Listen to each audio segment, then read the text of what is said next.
பங்கீடு தொடர்பாக இப்போ வந்து பேச்சுவார்த்தை அதெல்லாம் நீங்கள் ஊடகத்தில் ஏதோ தகவல்கள் பரபரப்பாக போறீங்க, அது மாதிரிலாம் ஒன்றும் இல்லை.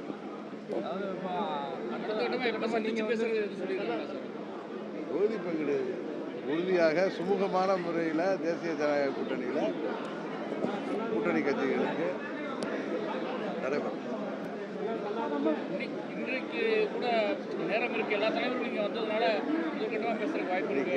சாதாரணமாக ஒவ்வொரு போன சென்னையில் மதுராந்தகம் மீட்டிங் முடிஞ்சு நாங்கள்லாம் அடுத்த மீட்டிங் சம்மந்தமாக பேசுகிறோம். அதே மாதிரி கூட்டங்கள் இருக்கலாமே தவிர தொகுதி பங்கீடு இது மாதிரி வந்த இடத்துல இல்லாமல் பேசுவாங்க, அது தவறான தகவல். பிரதமர் வராரு, எதுவும் புதிய அறிவிப்பு எதுவும் தமிழ்நாட்டுக்கு பிரைம் மினிஸ்டர் ஸ்பீச்சில் தான் தெரிய வரும். ஒன்று சொல்லிக்குவேன், இந்த மக்களை ஏமாற்றுகின்ற திராவிட மாடல் ஆட்சியை வீழ்த்துவோம் ஒற்றுமையாக என்கிற ஒரே கோஷத்தோடு என்டிஏ கூட்டணியில் அனைத்து கட்சிகளும் இணைந்திருக்கிறது.